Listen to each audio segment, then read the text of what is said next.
Hello friends, welcome to my channel. ഞാൻ ഇന്ന് വന്നിരിക്കുന്നത് മിനിമലിസം എന്ന ടോപ്പിക്കുമായിട്ടാണ്. മിനിമലിസം ഒരു ജീവിത ശൈലിയാണ്. സിമ്പിളായി നമുക്ക് അത്യാവശ്യമുള്ള സാധനങ്ങൾ കൊണ്ട് ജീവിക്കുക. ആവശ്യമില്ലാത്ത സാധനങ്ങൾ നമ്മുടെ ജീവിതത്തിൽ നിന്നും ജീവിതശൈലിയിൽ നിന്നും ഒഴിവാക്കാൻ ശ്രമിക്കുക. അപ്പോൾ നമുക്ക് ആവശ്യമുള്ളവയിൽ മാത്രം നമുക്ക് ഫോക്കസ് കിട്ടും. നമ്മളുടെ പ്രയോറിറ്റീസ്, നല്ല ഇമ്പോർട്ടൻ്റ് ആയിട്ടുള്ള കാര്യത്തിന് നമുക്ക് ഫോക്കസ് കിട്ടും. നമുക്ക് പ്രൊഡക്ടിവിറ്റി കൂടുകയും ചെയ്യും. നമ്മുടെ എല്ലാം ഒരു പ്രശ്നമാണ്. പ്രത്യേകിച്ച് സ്ത്രീകളുടെ ആവശ്യത്തിനും അനാവശ്യത്തിനും നമ്മുടെ സാധനങ്ങൾ വാങ്ങിക്കൂട്ടുന്നു. ഇത് നമ്മുടെ വീടും മനസ്സും ജീവിതവും നിറയ്ക്കുന്നു. ഈ ശീലം നിർത്തുന്നതാണ് മിനിമലിസത്തിലേക്കുള്ള ഫസ്റ്റ് സ്റ്റെപ്പ്. മിനിമലിസം ഫോളോ ചെയ്യുന്നതിലൂടെ ലൈഫ് ഒത്തിരി സിമ്പിളാവുന്നു, ഹാപ്പി ആവുന്നു, നമ്മുടെ മൈൻഡ് ക്ലിയർ ആവുന്നു, നമ്മുടെ ഹെൽത്ത് ബെറ്റർ ആവും, നമുക്ക് കൂടുതൽ ഫ്രീഡം കിട്ടുന്നു, നമ്മുടെ സ്ട്രെസ് കുറയും, നമ്മുടെ ക്ലീനിങ് ടൈം കുറയുന്നു, നമുക്ക് കൂടുതൽ സമയം കിട്ടുന്നു, പണം ലാഭിക്കാൻ പറ്റുന്നു. ഇതെല്ലാം കൊണ്ട് നമുക്ക് ലൈഫിന് ബെറ്റർ മീനിങ് തരാൻ കഴിയുന്ന കാര്യങ്ങൾ ചെയ്യാൻ നമുക്ക് പറ്റുന്നു. നമുക്ക് യാത്രകൾ പോകാം, ഇഷ്ടമുള്ള പുതിയ കാര്യങ്ങൾ പഠിക്കാം.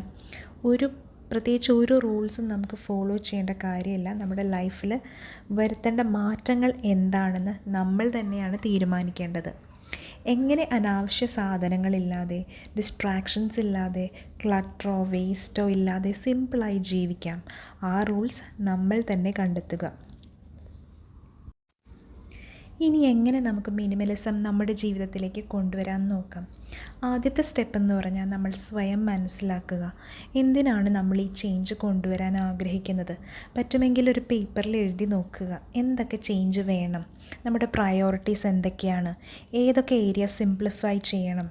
ഇങ്ങനെ നമ്മൾ ഒരു പേപ്പർ എടുത്ത് മനസ്സ് തുറന്ന് എഴുതുമ്പോൾ നമുക്ക് തന്നെ ഒരു ക്ലാരിറ്റി കിട്ടുന്നു. സെക്കൻഡ് സ്റ്റെപ്പ് എന്ന് പറഞ്ഞാൽ സാധനങ്ങൾ കുറയ്ക്കുക. നമ്മുടെ ആവശ്യമില്ലാത്ത സാധനങ്ങൾ ഐഡൻറ്റിഫൈ ചെയ്ത് അത് ഒഴിവാക്കുക. കഴിയുന്നതും വളരെ സാവകാശം ചെയ്യുക. ഓരോ സെക്ഷനും 1-2 തവണകളായി സാവധാനം ചെയ്യുക. അപ്പോൾ നമുക്ക് തന്നെ കറക്റ്റായിട്ട് മനസ്സിലാവും ഏതൊക്കെ വേണം, ഏതൊക്കെ ഡൊണേറ്റ് ചെയ്യണം, ഏതൊക്കെ നമുക്ക് കുറച്ച് നാൾ കഴിഞ്ഞ് യൂസ് ചെയ്യാം. ചിലർക്ക് ഒരു റൂം ഒരുമിച്ച് ചെയ്യുന്നതായിരിക്കും നല്ലത്. ചിലർക്ക് അറ്റ് എ ടൈം ഒരു കബോർഡിൻ്റെ ഏതെങ്കിലും ഒരു ഡ്രോയർ ആയിരിക്കും ചെയ്യുന്നത്. അപ്പോൾ നിങ്ങളുടെ പേസ് അനുസരിച്ച് അത് കണ്ടെത്തി സാവധാനം സൂക്ഷിച്ച് ചെയ്യുക.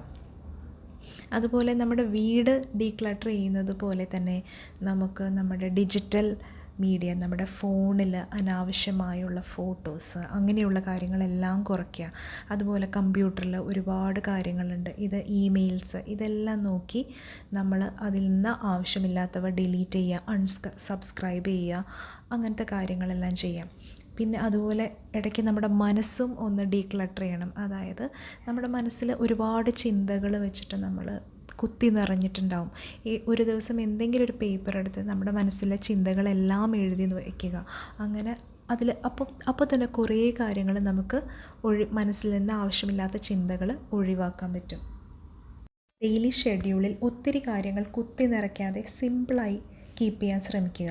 ചെയ്യുന്ന കാര്യങ്ങൾ ക്വാളിറ്റിയോടുകൂടി ചെയ്യുക. ടൈം എഫിഷ്യൻ്റ്ലി മാനേജ് ചെയ്യുക. നമ്മൾ ഷോപ്പിങ്ങിന് പോകുമ്പോൾ ഒത്തിരി സാധനങ്ങൾ വാങ്ങിക്കൂട്ടാതെ നമ്മുടെ കറക്റ്റായിട്ടുള്ള ആവശ്യത്തിനനുസരിച്ചുള്ളവ വാങ്ങുക.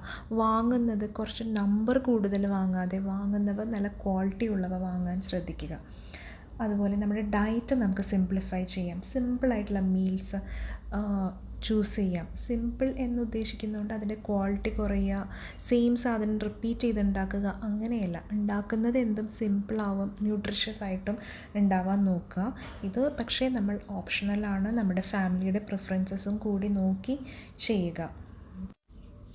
സ്ക്രീൻ ടൈം കുറയ്ക്കുക. എല്ലാത്തിനും ഒരു ലിമിറ്റ്സ് സെറ്റ് ചെയ്യുക.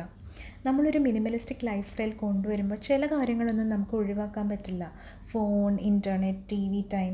പക്ഷേ ഈ ആക്ടിവിറ്റീസ് ഒന്നും നമ്മുടെ ലൈഫിനെ ഒത്തിരി ഇൻ്റർഫിയർ ചെയ്യാതെ നോക്കുക. യൂസേജിന് എപ്പോഴും ഒരു ലിമിറ്റ് വയ്ക്കുക. എല്ലാ കാര്യങ്ങളും അറിഞ്ഞുകൊണ്ട് ചെയ്യുക. അപ്പോൾ മിനിമലിസത്തിനെ കുറിച്ച് കുറച്ചെങ്കിലും ഒരു ധാരണ നിങ്ങൾക്ക് കിട്ടിയെന്ന് ഞാൻ വിചാരിക്കട്ടെ. ഇന്നത്തെ വീഡിയോ ഇവിടെ വെച്ച് നിർത്തുകയാണ്. പുതിയൊരു വീഡിയോ ആയിട്ട് വരുന്നത് വരെ ടാറ്റാ.